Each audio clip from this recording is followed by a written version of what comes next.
Good morning, everyone. I'm Lynn Curry. I'm based in Joseph, and I am the chair of Slow Food Wallowas.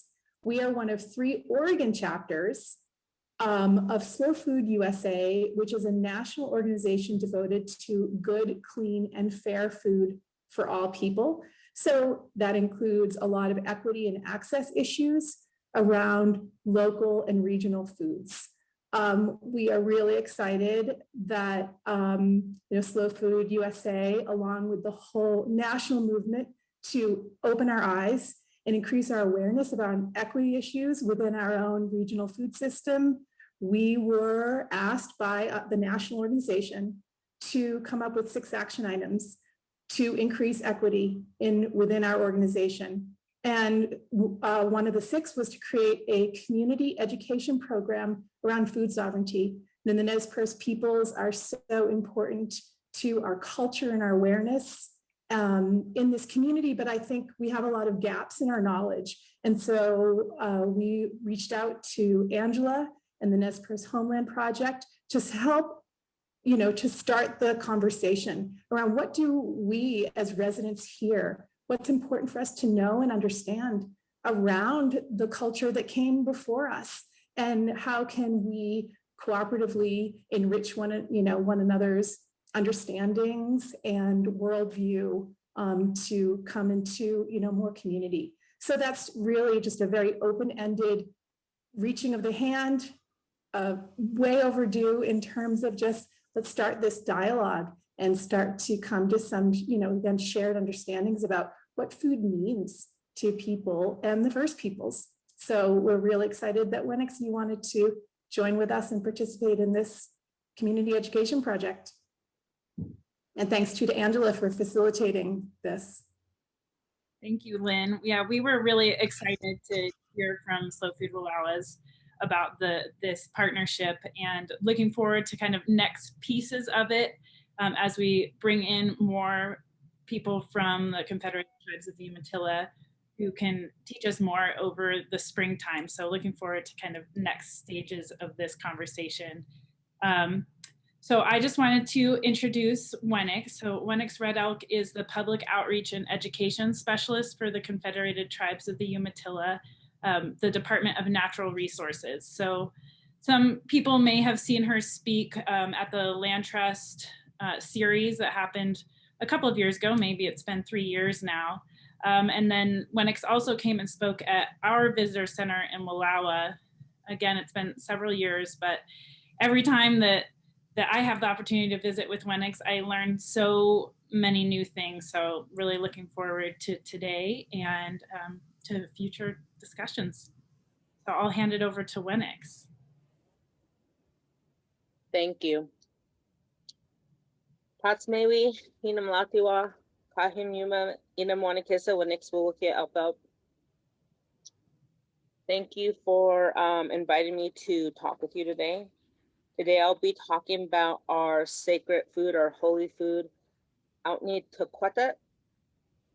When we were starting this out, we always would say first foods, but I really wanted to find a word that defined the importance of what first foods are, or what are natural foods, or our food from the beginning of time.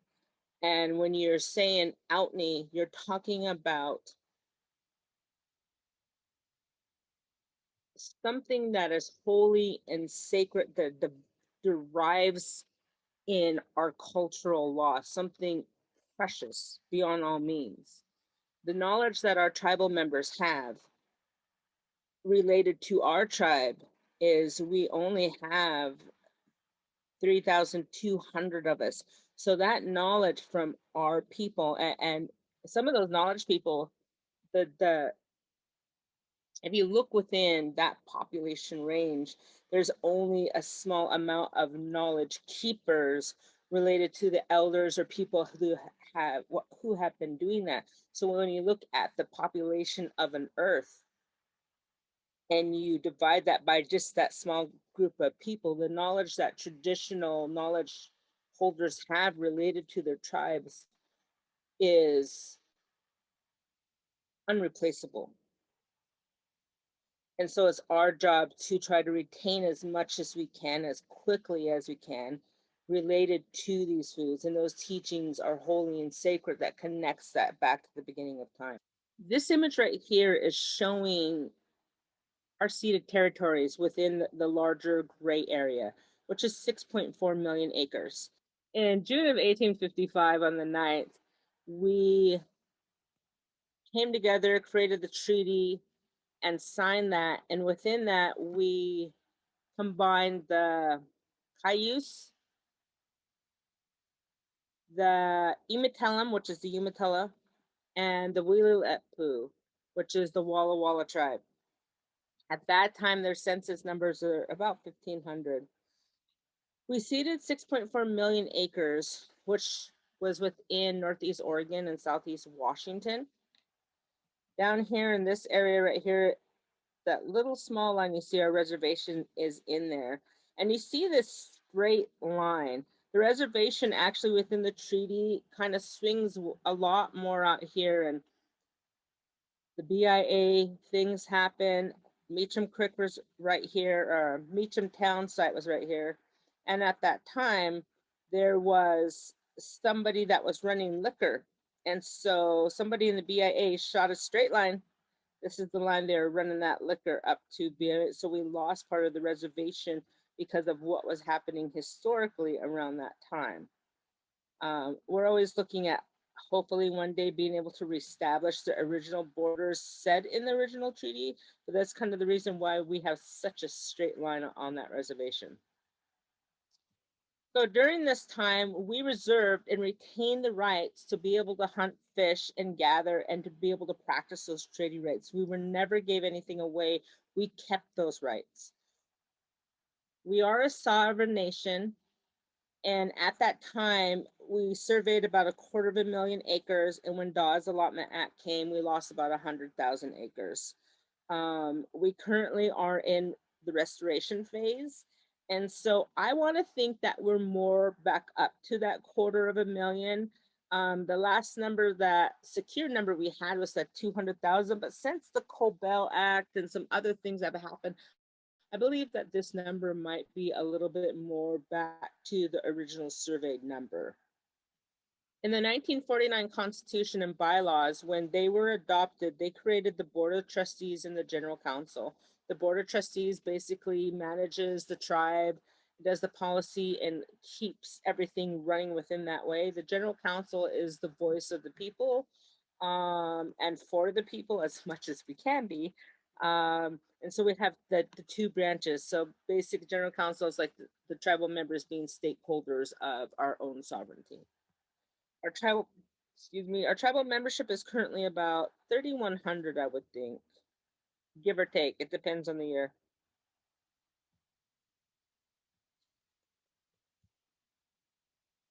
This area right here is our traditional use map, which kind of shows the Cayuse, Umatilla, and Walla Walla tribes' homeland in those extended areas that we were accessing. Within the brown area, you see is more like it's more of a density area that shows kind of the areas we're really traveling into, we were going and hunting and gathering, and we can still continue to use. We also had the usual custom where you're able to see that we are traveling not only within that 6.4 million acres, but we are traveling all the way up into Montana, to Canada, over to Vancouver Island. We were quite a bit on the coast, California, Nevada. We would follow the Salt Trail, all the way down to Salt Lake. And some of these areas we're kind of going into a little bit further. We're currently working on developing this map based on some more cultural stories and traditional ecological knowledge that were gathered from other tribal members that weren't actually used for this map. So those extend a little bit more. The one thing right now currently is this year at this time, you really see our tribe utilizing those usual and custom areas. We have people that are currently up in Montana hunting for buffalo, or trying to hunt for buffalo. It just depends if they get lucky or not. And so we are still continuing to use this. And even right now, as we talk, we have hunters up there. And I'm hoping that they get 2, 3, 4, however many they get, because as soon as they get home, I will be cutting buffalo. I've been recruited to assist with that. So we'll be cutting, packing, my family will be canning, I will be drying, and my significant other will be smoking.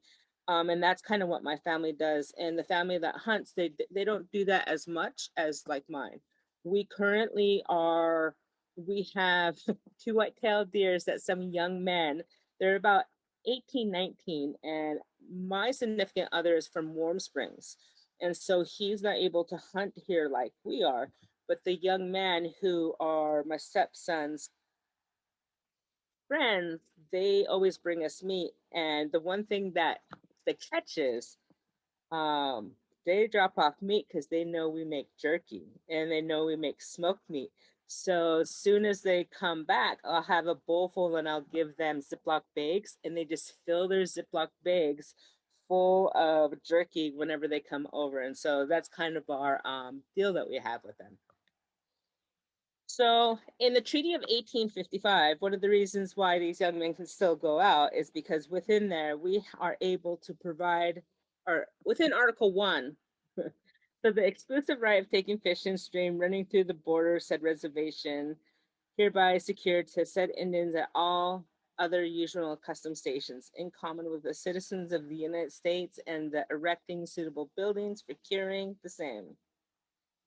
The privilege of hunting, gathering roots and berries, and pasturing their livestock on unclaimed lands in common with citizens is also secured to them. The main part is the exclusive right of taking fish. We're able to take fish as long as we're in the stream. We can follow that stream all the way down from wherever it runs, even if it's crossing. And this is what, a lot of landowners don't really understand, is because within those treaties were set forth prior to state law and supersede that. And that's really hard for people that don't understand that, um, to know that. So part of our job is to try to educate the reason why we're able to walk across somebody's land within the stream, because of what that treaty right is. And so it makes some sticky situations.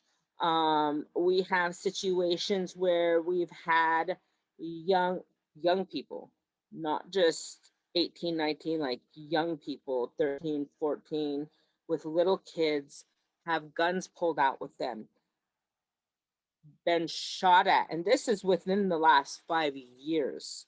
My friends' kids were being shot at because they were in the river, walking through the river fishing. And so we work as hard as we can to educate people about that.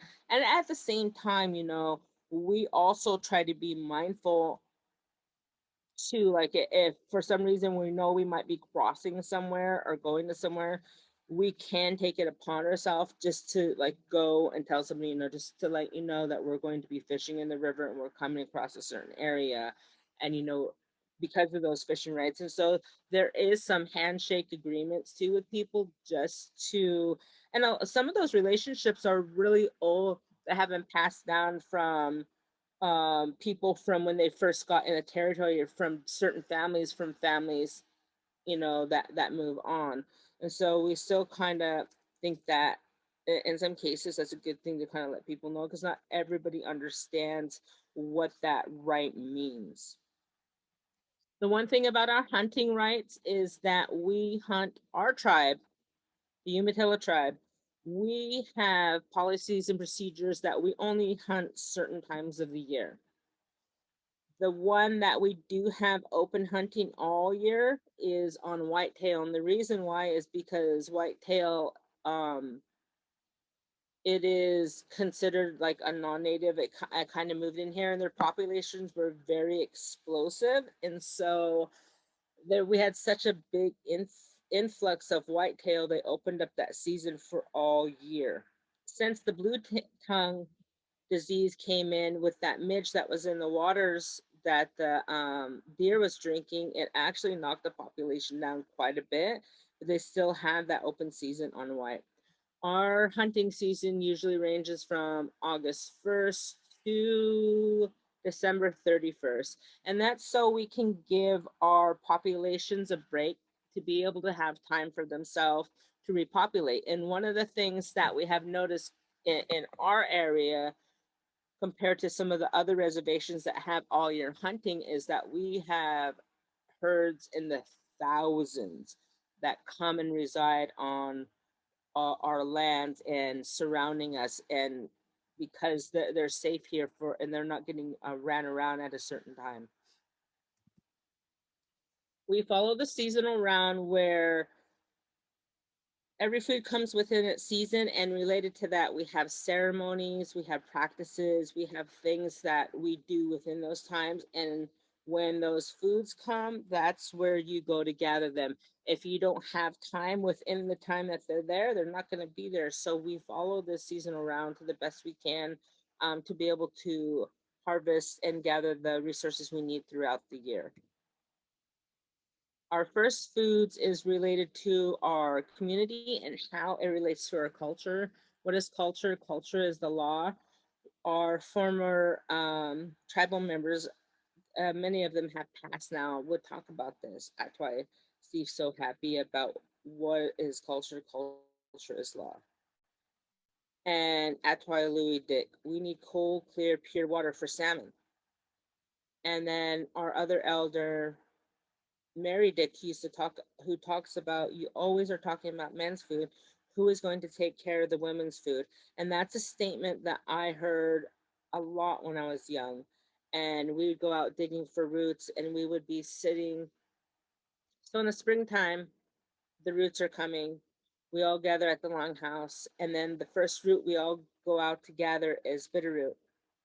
And we go to the same place usually every year. And then after we gather bitterroot, we would go down for lunchtime, we'd gather in the morning, and we only needed half of morning to gather bitterroot because we could gather so many within that time. If you gather too much of it, you do not have time to clean it. So we only had to gather for half a day for that one resource. And then we'd go to the grain. We would leave the harvest site and we'd travel to this place called the grain pit or the gravel pit. And it's a place where they do gravel for the roads for the winter, and it has kind of a tin house over it. And so we'd sit down underneath there, and we'd all be, the elders would lay out this blanket, and as we sat down, it'd be the oldest elder all the way down to the youngest child. We set an age, and in the middle, even if we're sitting out in a place like that and we're all dressed in our regalia, they would lay out the food as they come within the creation. And so the food is all laid out in a specific order related to our creation story. And we would be sitting down there, and after that food was laid out, they would put, crackers, sandwich meat, and everything else would kind of be anywhere else. But the main part of what we call the run when we're having lunch is our first foods. And we're sitting there, and they would talk about that, is who is going to take care of our foods. Those men are always talking. They don't ever think about that when there is no meat, there's always roots. And even if there's no meat, we always know where to go find them. They're always there. We don't have to chase them. So they're talking about how the resource of when you're looking at the roots and the berries were so much of what the diet was for our people. So the Department of Natural Resources created the mission to protect, restore, and enhance the tribe's first foods, which is chush, water, nusuk, salmon, yamash, deer, kaush, which is the biscuit root, wiwanu, which is huckleberry, for the perpetual cultural, economic, and sovereign benefits of the tribe. We accomplish this by utilizing traditional ecological knowledge and science to inform two things: population and habitat management goals and actions, and natural resource policies and regulatory mechanisms. So when we're looking at this, is that instead of just going out and doing restoration based on what science might say, if ODOT's going through an area through the mountains and they're gonna be bringing in, say they're widening the road or they're adding a new road, and it might affect the stream, it might affect different areas. So we'll gather our tribal elders and people that are aware of the area that they'll be working on related to that. Within there, we gather their oral history stories, or if it's a place where nobody knows about, we'll go back to our oral histories and stories that might have been recorded from the area and stored within our cultural resources. And then we have our file and our archaeologists go back and research other file and literature searches, archaeological data, or look at trapper journals, the Core Discovery, Lewis and Clark, to find information that might have came from those documents or our people to assist with creating population habitat management goals that are based off of what our tribe's seen prior to what is conditions now. And in doing that, it creates a better management system. And so instead of just managing on one area where you're at 100% there, and then you provide traditional ecological knowledge, you basically you have twice the knowledge to be able to use to help assist within that. And the best people to reach out to are tribal people that have always lived on that land. Their stories are related to that land. They have memories and recollection from their mothers, their fathers, their grandparents, the knowledge that has been passed on, or from what they remember, or if they're in that area all the time, year after year, hunting and walking that land, not 1 or 2 hours, but for hours, or camping out there for weeks or months at a time. And so you're going back to people that have a significant knowledge related to that, and how did those resources look at that time, and what are the effects now, what are missing now, so how can we become better managers and compliance to the tribe's culture, and looking at that.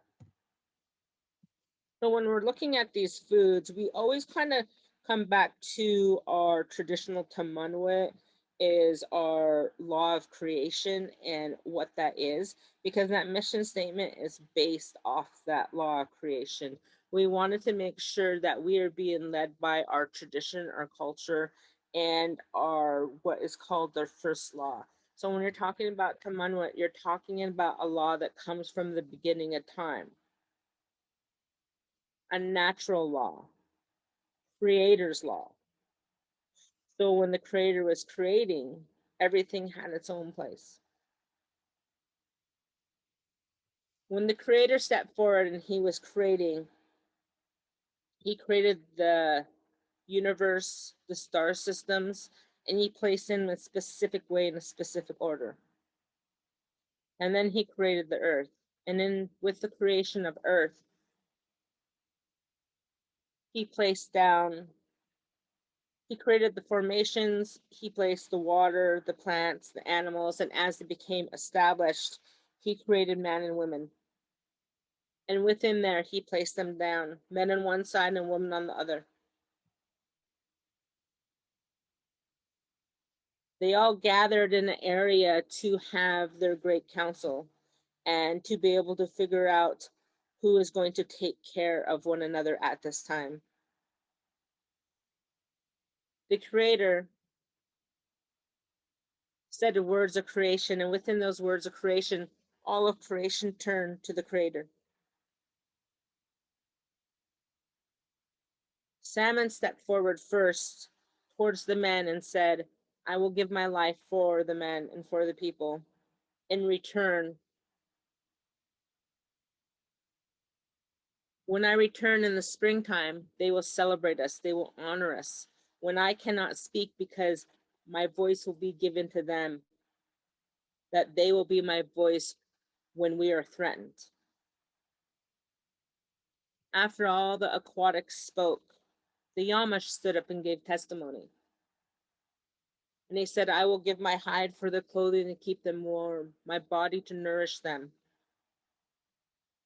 my bones for their tools, and I will take care of them. And they named certain parts of themselves for medicines and different things to help the people. And after all the animals spoke, Creator said 7 words of creation, and all creation turned to the women. And the foods turned toward the women. And they spoke. The Piache was the first one to speak. And she said, I will give my life for the people and for the to nourish that. And then she also named herself and different parts of herself as the medicine. And then after that, it was the Huckleberry, the women knew, and she named herself. And so they gifted themselves and promised themselves to the people in return that we promised our life back to them. When we pass away, our body goes into ground and we nourish the plants and the plants nourish the animals, and it's a circle. After all that was said, Creator gave 7 words of creation, and he turned to the water. And the water said that I will give life to the people. And then Creator said 7 words creation, and they all turned back to the water. And the water said at the end of time, I'll be what washes everything away. And so within this creation, we talk about something that's holy, and it talks about all natural resources, because the fish represent all of the aquatics. The deer represent all the animal species. The roots represent all the root-bearing species. The Winonu represents all the shrub-bearing species, from the low shrub all the way to the overstory. So when we put this together in this order, the order was already there. When you go to our longhouse, we set our food in this order. The water set down first, and then the salmon and its groupings. On the table, you see the groupings. But if you look closer, you also see the ecology of it. You see the salmon, and then you'll see eel, and you see steelhead, and you'll see different fish. Whatever fish comes in the door of the longhouse, they bring it to the women, and then the women sit and they're like, okay, we have fish, we have eel, we have trout, we have steelhead, we have sturgeon. And then they have to figure out which food is harvested first, that comes first. And on the table, they will put it in the order. They will cook each thing in a distinct way to be able to tell where they're going to place it on the table. When you're talking about the deer species, the deer spoke first, but in the longhouse, if an elk comes in, they'll set the elk first, and then after the elk, they'll set the deer meat. And then if they had buffalo, it'd be buffalo. And so if you had elk meat and deer meat, they might make the elk so it's all cooked over the pit, and the deer, they're gonna boil it for stew, or they're gonna cook it in a different way. But for some reason, if you have a cook that cooks that deer 3 different ways, the deer is gonna set, you might have deer stew, deer noodles, deer something else, and it's gonna set in a line together. And so the food's prepared and set on that table in the order it comes as its availability in timing, which is really unique. So we matched up our programs within our Department of Natural Resources to help secure them, restore them, and to bring them back to the land so we can practice that culture to be able to practice our treaty rights. So because the tribe has water rights, we lined our water rights with the water, since it's the first for our water program. Our fisheries protects our fisheries and our fishing rights. Our wildlife program protects the hunting rights and anything related. Water, fisheries, wildlife also all work on habitat restoration, creating the restoration for all of those, and also includes the other first foods, the roots, and the shrub bearing. And then you have our Couch and our Wewanu, which is taken care of by our Range, Egg, and Forestry program. We have the Cultural Resource Protection Program to protect those cultural sites, the traditional areas, and what is buried below and above ground, and looking at the sites and protecting those within their integrity. We have our First Foods policy program to help create the policies used as the regulatory mechanisms to assist us with these foods. You have an energy and environmental science program, which looks at the air and the weather and everything that's happening related to that. And then you have education and outreach to outreach and educate others about the work that these programs are doing. And that's what I do. I'm currently have been redirected and placed underneath cultural resources, which kind of makes more sense. I also have a background in that too.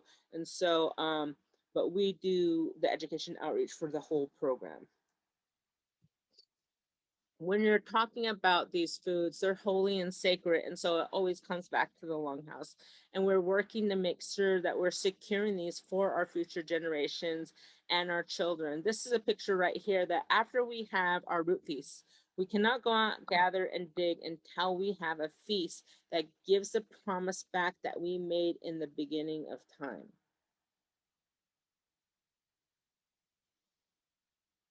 We have the root feast first.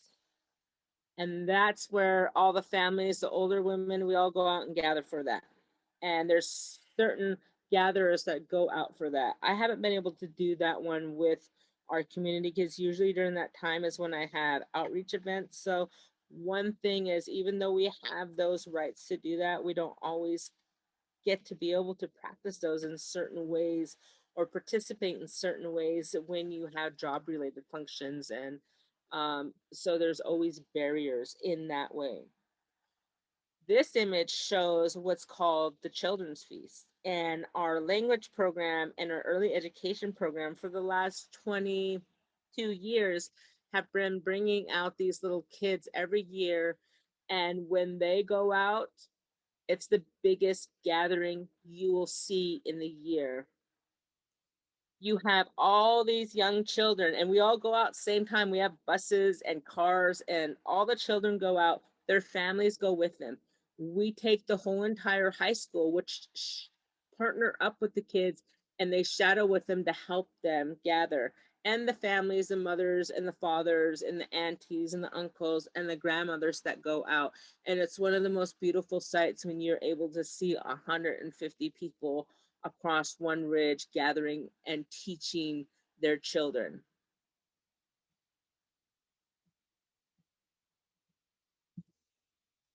And so if you came to our longhouse, you would see this basically shows in our longhouse, we always look east for the rising of the sun.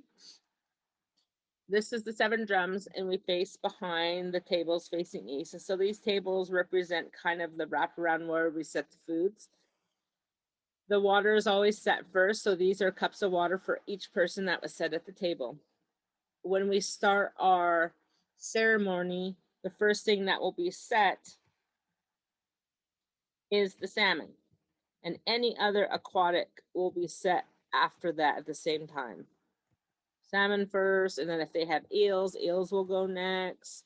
If they had smoked eels, dried eels, they'll all come out in different times, and they're kind of separated, but they're all set down in the same area. So the first plate represents all the aquatic species. The brown circle represents all the deer species. The yellow circle would be any root-based species. The purple represents all like the berries or the moss or anything following that. And so this kind of is what that table looks like. So when you're coming, just because times have changed, we still are eating in the same formation. The foods are set the same. The stories and the songs are the same. Oops. And so it's just, we've just continued to go on with what we have with the same teachings. Right now, I'm going to show you kind of how things flow across the system. And I'm going to try to get through this part a little bit fast because I really want to get to the end of the presentation where I'm talking a little bit more about the work that we're doing. So the water represents the historical patterns of flows of water within the Umatilla Basin. The white represents one watershed basin. The Umatilla Reservation over here is in orange. And for about 80 plus years, our salmon were lost to our Umatilla stream. They were not flowing across this basin anymore. When we first started out, you have the Columbia that comes up here, and as the Columbia, the fish follow up, and then they head up the Umatilla. They have to get through three dams to reach here. And then once they get to Umatilla, they go up the 3 mile and they're elevated up to get into the system. And so this shows the relationship of the salmon and people in the stations as it flows across the reservation up to the spawning grounds. The next thing is when the routes become available, we go from the lowland of the lower elevation of the rivers and start flowing up to the foothills and the distribution of roots. As you see, is this couch comes all the way across the different ridge tops, and we cannot gather bitterroot in our area. We have to travel to Hetner or all the way over towards Union area. And so some of these resources do not grow in reservation boundaries. That's why treaty signers and our people in the prior past really work to secure more land and areas where they could come in and be able to harvest and gather. And so this kind of shows the distribution of Wiwanu. And at the end of the summer, we go and gather our huckleberries or berries. We start elk hunting. We start gathering medicinals and different things related to that. And so when you're looking at this table, you look at that, you might see the table in the way we place it on the ground, but you can see the distribution comes across the land just to get something to the table. Like all of us know, even when you're gardening, it takes time and there's certain timing that you do those things within. So this is an example of some of the work that we do related to that is we create river visions, lamprey patches, restoration, fish harvest agreements, habitat acquisitions, predator monitoring, feral horse population management, forestry management, repatriation. We create publications, and we work to bring access projects back to private land. And that's just a really small snapshot of what DNR output does to help us use the mission in that way. This project right here, this is a cougar that was collared within our Meacham drainage, and each animal had different colors of collars. And this shows the way they move throughout the reservation. And you know, you have this one cat that's coming from one side of the reservation all the way over to another, so we're able to see their patterns. We also found out that we had 5 times the amount of cougars that we did prior. We have created visions to help us guide in restoration, like the Umatilla Basin river vision includes a healthy river capable of providing first foods that sustain the continuity of the tribe's culture. This vision requires a river that is dynamic and shaped not only by physical and biological processes, but the interactions and interconnections between those processes, looking at the timing of the water, the hydrology, the geomorphology, what the aquatic biota is within the system, the different areas and interactions of the springs, the downwelling of channels, and how we can correct all those components, not just go out there and put plants on the ground, but looking at all those figures and factors and what works for a healthy river system. We created our Upland vision to help look at this area right here where you see the roots. This is the area, this is same ridgetop. We come a little bit further over that we bring all the kids out.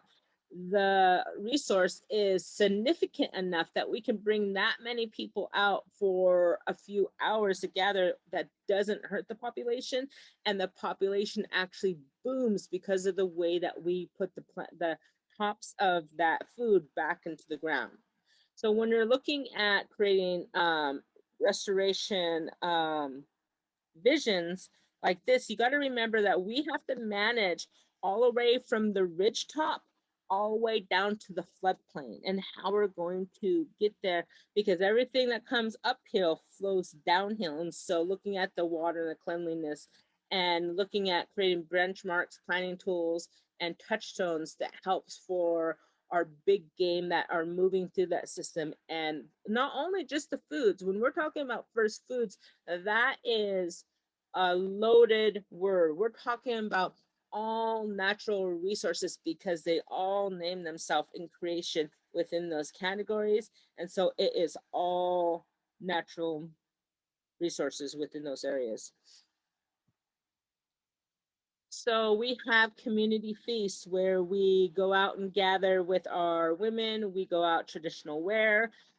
Women that are root gatherers, they have the ability to wear root hats, root gathering hats, to recognize them. So when they're going out to harvest those foods, recognize them and they call to them. And so usually like during this time of year, we start hearing songs, or songs start popping up in our head, or sometimes we start dreaming about them, and it's them calling. And I'm going to give you an example of that. I keep hearing this song because I know that they're coming. And it kind of goes something like it goes, oh no, Mata tukatat hana kanisha hona mata tukatat hana kanisha heya heya heya heya ona chushi pasapaki kana ona chushi pasapaki ka wakashawetna heya heya heya heya. Those songs have been gifted to us through, they usually are wash it songs, are songs that have been brought back from the other side, meaning people who have passed and passed on, or have had experiences where they died and came back. And maybe they had a heart attack and they died and came back, or a long time ago we never used to embalm, and sometimes they would be dead for hours and come back, and they would bring stories or songs or teachings coming back from the other side. And so we always say these songs are sacred because they've came from that other side. And that song is talking about the land is rejoicing, it has turned and come back, and it's lighting up the land, and it's time to gather to create that promise we made at the beginning of time.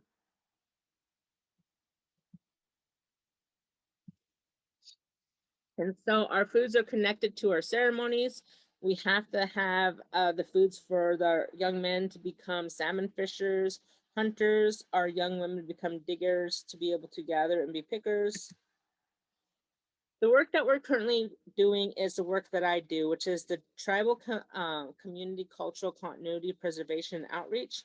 We're going out to protect the management and the restoration, identify locations and document locations that might not, that we have lost knowledge of, or we don't remember, or we haven't been able to access, to help bring people out to those sites to be able to gather and harvest, and to show them, if they don't know how to process, how to store it, what time to go gather it, to work with groups of people that might not have the access to go out. They might not have the right vehicle. They might have family members that are missing from their lives that never were able to teach them about that, or tribal members who have just found their way home, or maybe never even knew they were tribal members. We have all different situations. Right down here is a group I work with, is the Bolster Workforce Program. And so this is me and them, and it comes from young age to old age. We had people tell us that I've never been in some of the areas you've brought me. I try to take people out to areas that I've been taught, or people not just on a reservation, but as far as I can take them, so they can experience different areas of our land. And then we also work with the foster groups. So sometimes we go out in big groups with the older, and we'll bring the foster kids with us. And these kids, when we went out there, they ended up reconnecting with their family members that they hadn't seen in 2 or 3 years. This was the year we went out for Camas. So we hadn't cooked camas in the ground on our reservation for probably 60 plus years. And this was the year we went out. It took 89 of us to gather for about a month to gather enough camas for us to be able to go out and to have a timuch, the underground oven. After we gathered everything we needed, we had a culture camp for a week. We brought the students in, and on the first day, they dug the pit and they learned how to put the foods down and get everything down. I think 2 days before we were peeling and getting ready, they also put moss down. They cooked a deer underneath the ground. And then in the week time, I brought all the language speakers out, the helpers, and all the kids out, and we gathered Kaush, we gathered mummin, we gathered the wild onion, we gathered yellow bell, we gathered sickney, the and the Indian carrot. We gathered several different things, and we also went. The older women went out a little bit further and they gathered huckleberries so we could have huckleberry feast and release this. We actually released this a little bit earlier, longer than the longhouse, but we're like, you know what? We're having a feast up here. This, all the foods that you see up here, except for a couple of them, were all gathered by these little kids. We had more traditional foods on this table, and some of these that we don't ever even get on our longhouse table, because we decided if we're going to be out in this area, we're going to pick every single thing that was there. We taught them, and we picked, because what we noticed is some of our knowledge has become lost, and we're only gathering certain amount of foods all the time to the same. And so our work is we're working to make sure we're bringing back every single thing that we can teach. And if we know it was a food once before and we're not gathering it, we're going to gather it. And so this is what we're trying to bring back. And then we work to find out the knowledge of what that is. So for an example, we knew that we used to eat that in Wapato. So for about 3.5 years ago, we started talking about it. We're like, let's find it. Where is she at? So we started sending out people to help us look for it. We started working with all the tribes scientists and telling them that we're looking for this resource. If you can find it, please let us know. And so one of our scientists, our biologist, a year later said that they seen the Indian Wapato, the arrowhead root, up on the mouth of the Yakima. So our cultural resource team, Tara Farrah Furman, our field tech Sherry Shoeships with Linda Sampson, who will be another one of our presenters here soon, along with me and some of the other girls. We all went out to go look for it. So when we found it, we started digging it. One, we had to learn how to dig it because there is nobody that can teach us how to do it.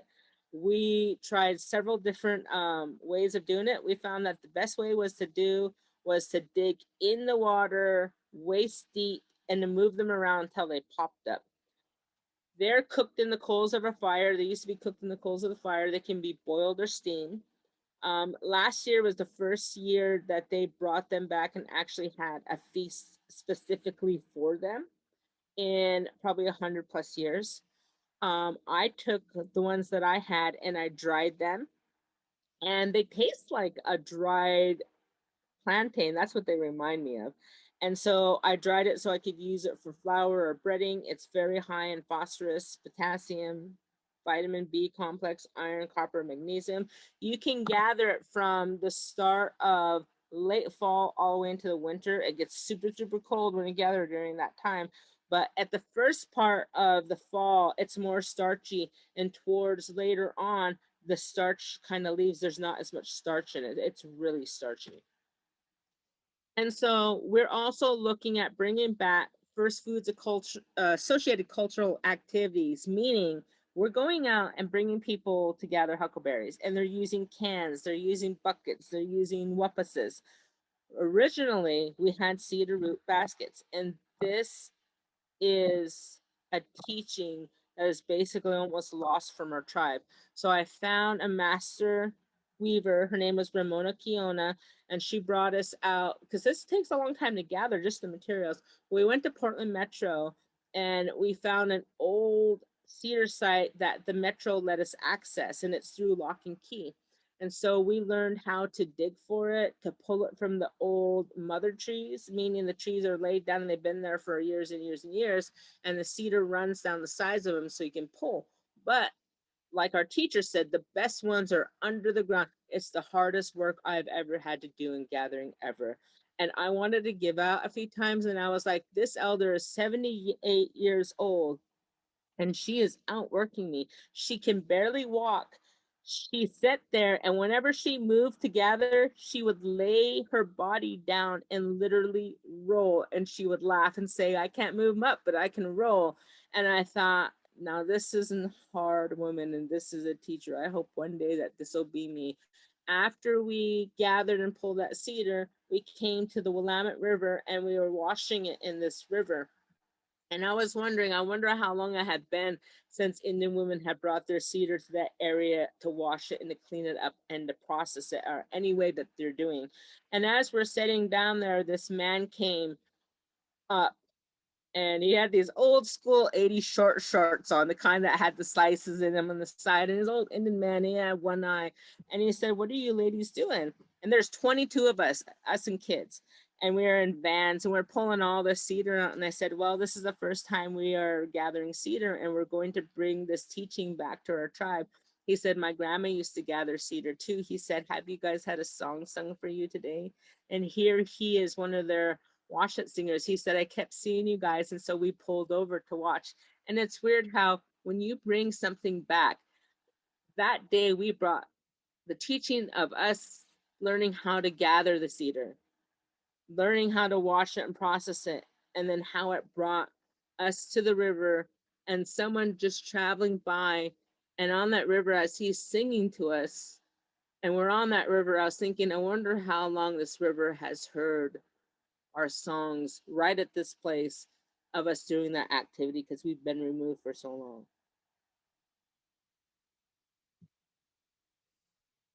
We went home with homework. She taught us how to split and peel and to get ready for when she came back. And it took us a whole week. Every single day we worked hours to just get it to a half process. And then when she got there, she showed us how to process more, how to split, how to clean it, how to make it. And so this was our weavings when we started.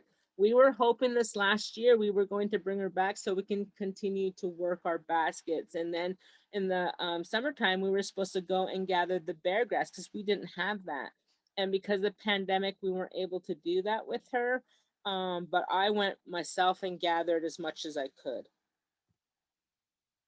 We're a first foods associated culture. If we don't have food, our culture just, it goes hand in hand.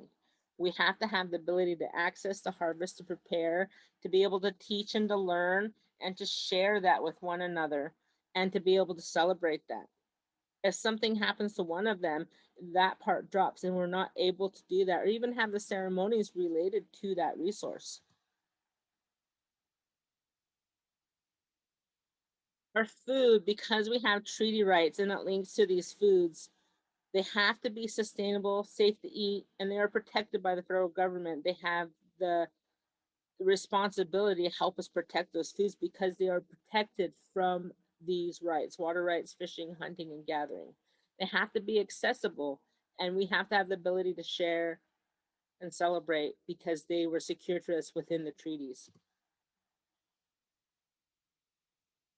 We want to be able to make sure that we're always going out and bringing these foods, but if they're lost, or that knowledge it's not lost, like my cousin told me, she said, the knowledge, I like to see it as the knowledge is never lost, it's just been dormant and we're just rediscovering. And if we have to reach out to our neighboring sister tribes or cousins from a different area, or maybe even a book, or maybe even resources from journals, at least we have the ability to bring it back and to relearn it. It might not be exactly how it was from the beginning, but we still can bring it home. So we work to make sure that we're teaching and doing these things on the land how we always did. So a young man could go out and hunt and be able to hunt, process, and that food can be cooked and call himself a hunter. You cannot call yourself a fisherman if you don't do all those processes. You don't just fish and pull the fish out and then not know how to clean it. You have to know all of that. Just like somebody that's a heart surgeon can't go in and say, well, I'm a heart surgeon, unless they've been in surgery, repaired the heart, and that person has lived. We want to make sure that we're practicing our culture the way it always has been, on the land, related to that natural food, and being able to teach and secure that. Thank you.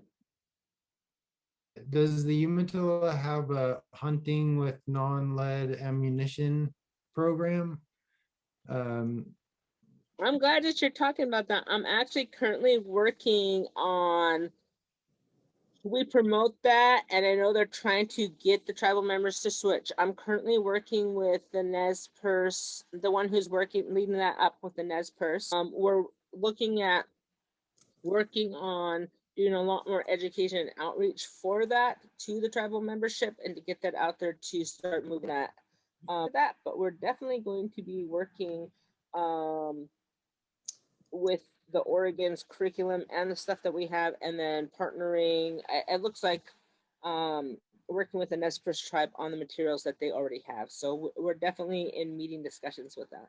I had a question about the cultivation of like the couch and the other roots. I had a friend say that we don't just leave them there. We work with them to make them, prosper and there be more. So I was just wondering specifically, do you like till it? Do you like dig up the land around the roots? I'll give you an example. So some of the areas that the Nez Perce have been going to, they go back to every year, and those fields are very plentiful. And the other thing is the ground is fluffy. It's soft because it's every year. There, when you dig, you're grounding it, or so you're digging into the ground, you're aerating it, you're turning the land. In Lad Marsh over in Union, we've just got back to, because the resource was not there. It was so scarce. Our elders, every year they check and they're like, not this year. There's no camas there because of grazing and other things, pesticides. Our resource in the area just were not there. So we've been waiting. In the time back at Lad Marsh, when you go there, the ground is so hard and so compact, and trying to get into the clay, that it is really hard. The other thing is there's a lot of death camas. And so, for example, my Nez Perce tribal members, which I'm part of Nez Perce myself, because they go to that field every year, they also, if they see death camas, they dig it out. And we used to maintain our root fields, the ones that we, even back then. So they go in an area, if there's death camas, they would remove them. The other thing is, when we usually go out to harvest, it's when they're at seed. And so you have to be skilled to be able to tell a death one related to the white one, because the one that's a camas, it has like a blue streak line down it. For the seed pods, it's different. And then the white one, they're more pointy and they're more brighter green. And so you have to be skilled in that knowledge, and you have to teach your kids that. So you have to be very careful. But when we're going down, and because they're in the seed pods, so when you have your camas, and in fact, behind me, the field behind me is full of camas. That's one of the reasons why I have that one behind me. So it has multiple seed pods all the way up the top of it. One seed pod, I broke it open because I wanted to count. So I broke one seed pod, and there's something like, I want to say anywhere from 25 to 40 within one seed pod. And you have them all down the stem. So when you dig, after you turn and you dig, you put the whole entire seed pod back into the ground. So in a typical field, when the seeds are dropping, they're either blowing away, getting eaten by the animals or the mice or birds or whatever. And the ground's so hard, it doesn't penetrate all the way down. But as a root digger, when you're putting the whole top in, you're not putting one top in, you're putting 400 seeds down, or depending on the seed source. And that one, because it has a bunch, like I said, I counted because I'm like that. I like to count things. And so you're dropping 200 or 400, depending how many seed pods, 500 seed pods into the ground. So it makes it plentiful. And so that's why they say, and the other thing that we found out is that, so in our stories, they say, if you no longer gather us, we will leave this land, we'll eventually leave and be here no more. And you will leave also, because we won't have our original foods, because the time we have, and our people are really sick because we don't eat those traditional foods. I have a lot of allergies and health issues and different things, but I can eat Indian foods and I never have a problem. And so Indian food, it's never been processed, it's never been touched, but the foods, they react to your touch. And so if you're in a field that hasn't been bothered, it hasn't been touched, and they don't get dug up very often, they become dormant. They don't produce as much. Soon as we're in there digging and moving them and accessing them, there's something related to the plant species. It actually starts, it has almost like a fear reaction. It starts in production. And we just recently found this out through a few of the scientists we've been working about, and they were kind of informing us, and we're like, well, it makes sense, because in our stories, Coyote talks, they talk about that, that when we leave, and it's also the way we replant. So every year when we go out digging for the first food feast, we'd go with like 30 women. These 3 women in particular, when we would go out on the mountain, I was young, and they would put 2 or 3 root bags on their sides. I'm like, how the hell are they going to fill those up in that amount of time? And they would take off and they walk all the way over the ridge. And they'd come back, and I'm like, how the heck are they digging that much? And I only got like a quarter of the bag, and I'm about 18, 19. It wasn't until I started following them that I understood that they said, when you dig, you lean down, and you don't come up every time. When you lean down and dig, you dig and dig and dig and dig, and you dig like 10 or 20 at a time, and you hold on to the tops. And then when you're done, instead of putting one top down in every hole, they were taking the whole tops and putting them down. And so when they took off and left, they were going to places that they had been going to for 50, 60 years. And when they put their tops down, they put them down in whole clumps. And so when they go back over the hill, they're going to the place they've basically been replanting every year that their aunt replanted, that their mother replanted, the little place over the ridge that they would follow them to. And so they're not pulling up one root, they're pulling up clumps of them. And so that's when they're talking about how they replenish it, is because they were taught to put them down in a certain specific way, and then people get crafty and start learning those tricks. Are morels and other mushrooms considered first foods? Because I've never seen them at a feast. They are, and you know why not? Because people do not want to share those. One, that I think they're harder to find. You will see, sometimes you'll see like the hip out, the ones that grow on the cottonwoods, sometimes when people bring them in. But foods are really brought in by whoever gathers them and wants to bring them in. And morels are like diamond golds. It's the one a lot of families go out for them personally, but I don't ever see them come in the longhouse myself either. Most people, they know the morels. That's the one they really know is the morels. And me, I've never gathered the hippo, the one that grows on the cottonwood trees, but I want to learn to. But I think with mushrooms, I think people kind of always fear of them because of not getting the right one. And it's kind of funny you said that, because for some reason I was dreaming about mushrooms all night, that the bolete. I In my dream I kept finding these massive, massive boletes in my dream.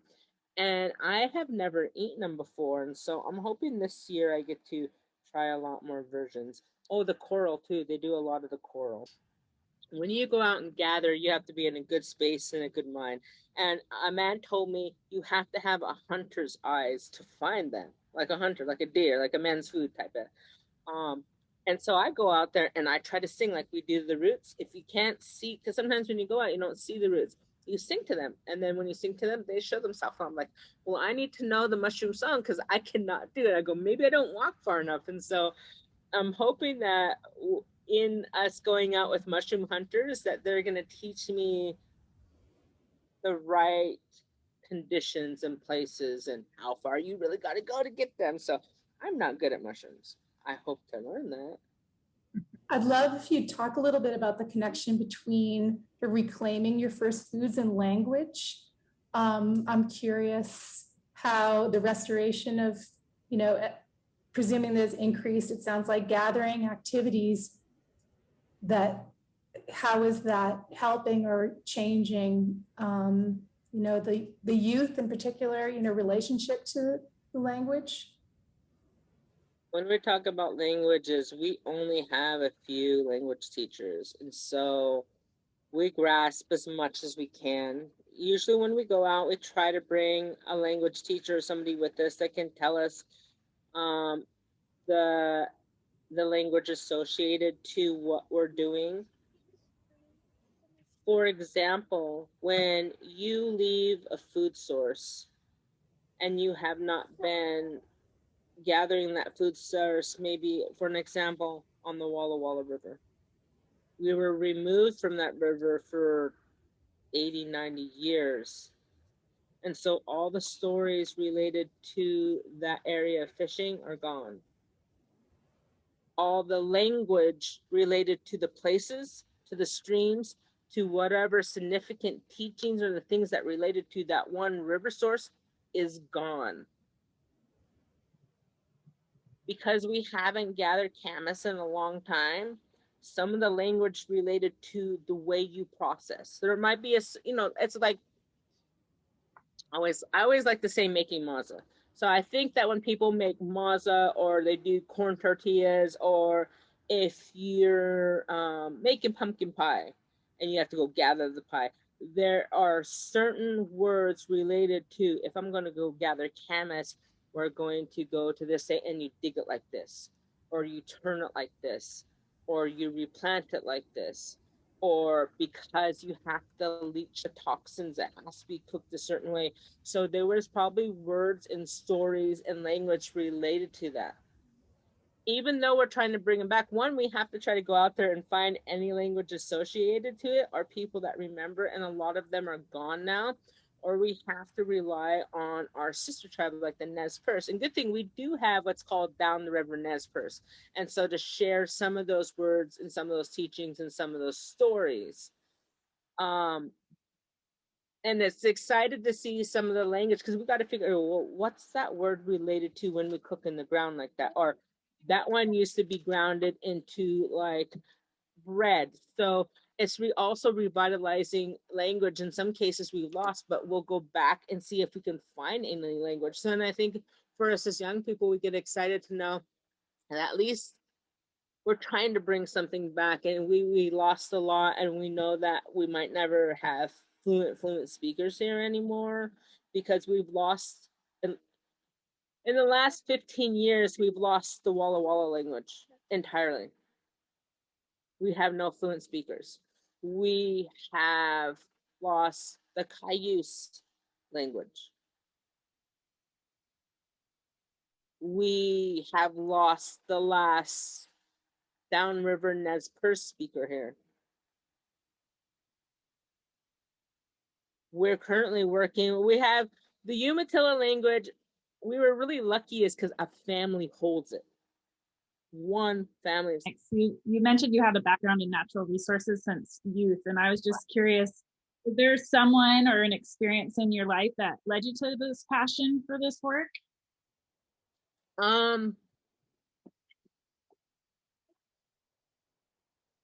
My mom, when we were younger, our family had huge gardens. Like I said, I have both sides. So I have my Indian side where they were always hunting. They were more hunters than fishermen.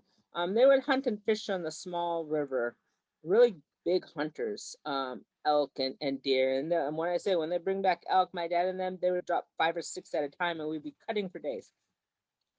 And then we always had really large, not like an acre garden, like acres from my mom's side. And she was always really into gathering medicines and making tinctures and doing like that self-healing from the time we were little. And right now I actually got a bunch of tinctures and oils and things. I'm getting ready to make salves and things with Indian medicine, but my mom made it with all types of things. And then when I lost my grandma, I kind of got lost when I was a teenager, and I started going to the longhouse by myself. And I was the only kid she brought with her there, but she would have me sit with her. So when I became about 18, 19, I started going by myself, and they knew that I lost her. And so her aunties, my grandmother, when she passed, was 87, and I was 17, so she was older. So people that I looked to as grandmas were actually, my grandma was their great aunt or their great aunt, and so they took me under. They just started kind of taking me out with them to gather to eat, and then I ended up getting a job with I think that Oregon Trail that came through, that Centennial, when they came in, and the Oregon Trail, they had the stops along the Oregon Trail. Well, I was like 17, 18, I started working with them, and then they just started teaching us. We had to learn about the medicines, we had to learn about the plants, we had to learn about the foods, the teachings. And then after that, every single job I got since then started relating. I went to school for associates and bachelors in museum science, which is the Institute of Native American Arts. And everything was related to everything I've ever learned. I worked with her cultural resource program for a few years. And then I went to college. And then I went to Montana's college for Native history and native plant restoration. And the whole time it's cultural resource, natural resource based. And so, and then after I received my museum degrees, I worked at Temustelik and helped them build the outside of the building. Everything there, it relates back to natural resources because it relates to those foods, and all of our museum basketry, clothing, it all relates back to those foods. So it's all this. I noticed when I went to school, I was like, everything I did to that point led me up to everything I did at that time. And then I worked with Salmon Corps with the river restoration and stuff like that too. And in that, so it just kind of led all into that natural resource work and that restoration work. And then when we're not at home, my boyfriend pulls nets on the Columbia River, and he gill nets, and so he stays there all the time, and that's new to me. Like I said, my family were hunters and fishermen, and I never, and you could say you know about fishing tributaries, but fishing the Columbia River is a different monster. It is a different beast. And even us being native, when you're going to inland fishing sites, it's like a whole different cultural community. It's almost like you need an in to be able to feel comfortable to go into some of those old fishing sites with those families. And the first year that we ended up together, I said that I learned more in that 6 months than I learned in I don't know how many lifetimes. Because they talked about the stories along the rivers, the rock river watchers that watch the rivers. There's different things that talk about the creations of the water demons in certain areas where the water flows, or how you fish this way or you fish that way. related to the pool or what gear net they use or what they're fishing with. I mean, if they're fishing in the back of the dams off the dells, they're rigging a pole with a 50-pound weight line with a 15-pound breakaway. On the 15-pound breakaway, they're tying 2 railroad ties to the breakaway. So when they throw it in, the railroad ties will stick down in the water, and it has to be heavy like that because the turbulence up the dam. So that breakaway sticks down in the rocks, and the other one floats up like this. Soon as the salmon hits, they pull hard enough to where it actually breaks off to come. If they're fishing in an area like Strawberry Island, on the bottom of the river, it's more like sand, so they're big net, so they got a big weight on the bottom, and it has these hooks that come off that will drag the bottom of the sand to hold it. It's just, I've never seen fishing like that. And even their gill nets, because these family members are fishing sites that they have passed down year after year after year after year. Each gill net is specifically made in length and depth to that one site. They're all different, and everything they use is all different, specific to how fast that water's flowing, where it's flowing, if you can even put a net in there, how they pull the fish, what you have to do, the safety requirements. If they're gonna drift at nighttime, you go out there and you sing to the water and you pray. It's just so different. And it was definitely when you have fishermen, they're fishermen. That is their life. They call it like the YM. It's their life. Then you have hunting families that they're hunters. Maybe they hunt and fish. You have people that are basket makers, and that is their life. And they're the knowledge holders of that. You have traditional medicine, people that go out and gather medicines and know that. And so every family is very unique of where their knowledge base comes from. And every family has something special about them, or the teachings are something special. And I've been fortunate enough that I've had many, many, many teachers, and I'm always learning. And I really consider myself a baby in things, especially the knowledge, the language. I'm definitely working to work more in language because I get so busy. I don't always get to go to language classes. There's always something to learn. In some areas, I'm very knowledgeable. I'm very broad knowledgeable. Sometimes I'm not as right down into the technical of one specific thing. But yeah, thank you for inviting me, and I'm glad I've been able to talk with you. But the next language speakers, they're definitely, Linda's like me in a whole different right, and she comes from chieftainship family. And everyone will have kind of redundancy, and then we'll have like those other sides of our stories or our family, what we participate in. Linda's dynamic in her energy, and everybody's really passionate. And so the next few speakers we'll have will definitely be well worth your while. And they both have some amazing presentations. I love, as I kind of gotten chances to hear from different speakers, how things build on, like the concepts build on each other. So now that you've introduced like the order of the foods on the tables, I have, it's just kind of a spoiler alert, I have heard from Linda before that she was involved in a feast there at Umatilla where there were 30 or 40 foods laid out. She did that for her dad. When her dad died, she said, "That is my daddy. I'm going to have the biggest memorial feast that I can with every single food we could have there."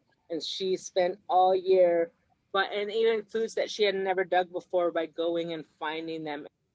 No, I was sitting with old women from all around me. I had elder women from Warm Springs, from Yakima, from Nispelem, from different places.